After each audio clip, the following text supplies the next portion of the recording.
Greetings, YouTube.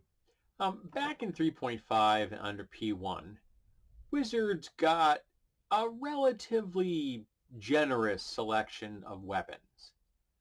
Simple weapons, for example, that entire category covered a lot of very basic things that your average commoner might have some experience with from day-to-day existence or from basic training in case like the goblin hordes attack and that kind of thing.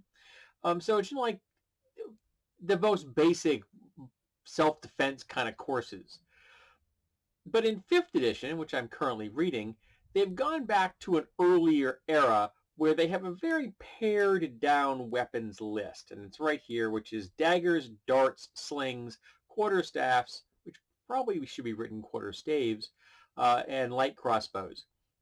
Now, the idea being of here is that these are being considered simple, easy to use devices. And of the ones listed on this selection, the only one that actually falls under the category of easy to use is the crossbow. Seriously, the crossbow is point and shoot. Once you get someone to understand how you load it, how you pull the line back, and how you put a bolt into it without hurting yourself, you point and you pull the trigger and the bolt goes in the direction you want it to. The chance that you're going to hit anything if you're a new person is not going to be high, but it's better than nothing at all. Of course, the wizards probably got access to some kind of cantrip that might let them do at least as much damage, and they'll have a much better chance of hitting with it. But the other ones on this aren't, in my opinion, simple. So first of all, let's go over reverse. I started with the crossbow, so we're going to go back from that crossbow. The next one in line is the quarterstaff. Now, a quarterstaff is often just considered to be a walking staff. A traditional quarterstaff would be the same height as the user. So if the average person's 6 foot, which I realize that is not historically accurate for the Middle Ages, but most games seem to think that human males or human females are roughly in that 5'8" to 6 foot range. Then that's about the size your staff's going to be. And there is both the European style of holding a staff, which is kind of like in the middle and then near the butt. It's kind of a spear-like design, or the more Asian Eastern style hands halfway, partway down from each end, so that you have more of a blocking boom, boom, boom. It's more of a dynamic environmental, dynamic style of combat. But to use one effectively, other than just as a spear that has no point, is not easy. And speaking of a spear with no point, why the heck can't they use spears? Spears are the simplest weapon there is. It's a stick with a point. They were given to conscripts, people pulled off farms who may never have ever held a weapon in their hands, and thrust out in the beginning in front of an army where they often died. But the point is that they were the simplest thing to hand people, and you can make them out of bamboo just by chopping the end off. They're very simple items, and they're very simple to use as compared to a lot of other weapons. So I can't figure out why the spear isn't on this list. You've given them a quarterstaff, which is often used as a spear without a tip, but you won't give them a spear? Yeah, I'd put the spear on this list. Then we have the sling. Now, I think people confuse simple with simple. What do I mean by this? They're confusing simple in construction with simple in use. Now, a sling is one of the most simple weapons there is as far as construction is concerned. It's a length of line. It could be braided vegetable material, could be rawhide. It's got a pouch in the middle.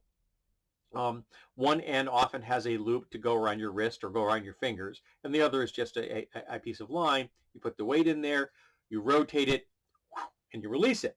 It is said that a trained warrior from like the Greek and Roman era could launch their missile with a single rotation. That would be a really trained person. probably want to get more than one going to get a little momentum going. But I guess a really professional person could do it in one, and you're gone. But they're incredibly difficult to aim. You're dealing with a lot of dynamic forces. You're trying to hit something over there, and you got to make sure you release it when the pouch is pointing this way. Because if you release it when the pouch is pointing this way, your missile's going to go that way.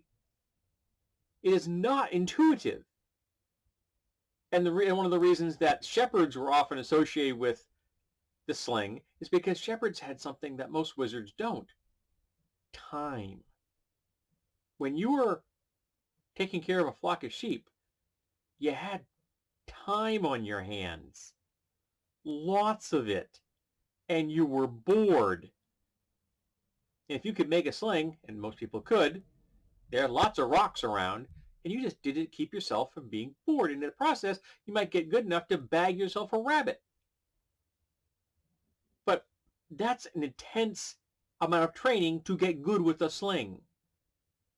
It is not something that a person that's supposed to be dedicating their lives to the arcane arts really has the time to do. Again, confusing simple with simple. Simple construction with simple in use. They're not the same thing.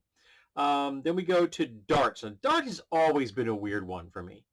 I can remember reading this back in '78, and I'm like, what?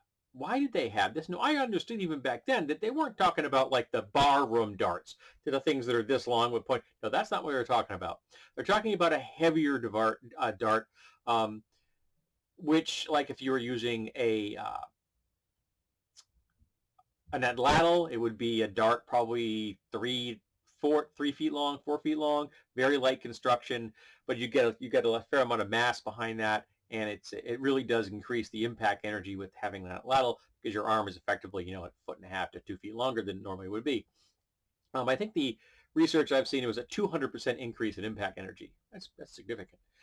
No, that's not what wizards are using. What they're using is something probably closer to a plumbata, which is going to be a device about yay big. It's going to have a pointy end. Probably have some very basic fletchings on the end, on the other, and there's going to be a weight there. And there is some debate on how they were thrown. Some people have said they were thrown like this. I think that's like the weight here between your fingers, so it's like this. You're going, that's probably not how it's done. Some people say it was thrown by holding the fletchings, and so you're throwing it like that. And I've actually seen research where there would have been a short length of line or leather strapping at the back, so you could literally, and again, making it longer, giving them more energy, and you hit the target. Again, to get good with one takes a lot of practice. And it's a weird thing to associate that with somebody, again, who spends all their time with their nose in a book. They're not something you see often attributed to warriors, or nor are they seem to be like the kind of thing that the commoners used, or even like the bored aristocracy might have used. No, there's this weird kind of unusual weapon that was niche at best, even in the classical era, but it's given to the wizards because it's supposed to be innocuous. I'm not sure. It's not the little dart you throw at a target in a bar. That's not what they're talking about. That dart is not going to be useful in combat. Maybe if you have a lot of access to poisons, but then it simply doesn't. It's simply a 1-point damage delivery system.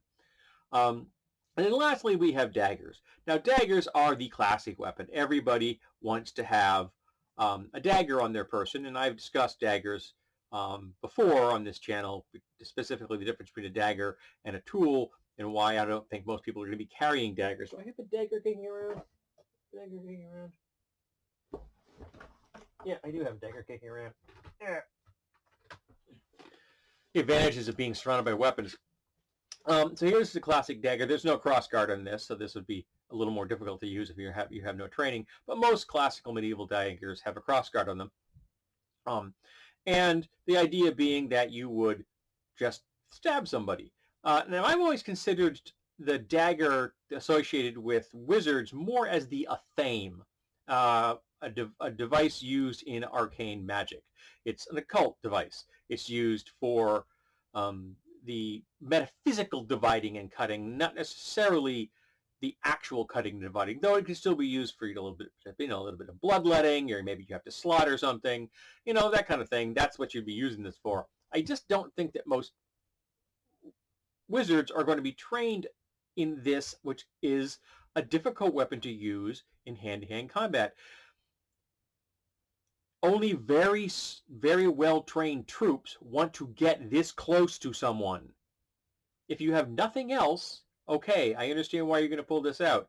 But I've often saw this simply as a tool used by wizards in their magical rituals more than a weapon. For the day-to-day use, they would probably be carrying a knife for like preparing food and things like that. This may be their athames would be something that they would only use during their ritual practices.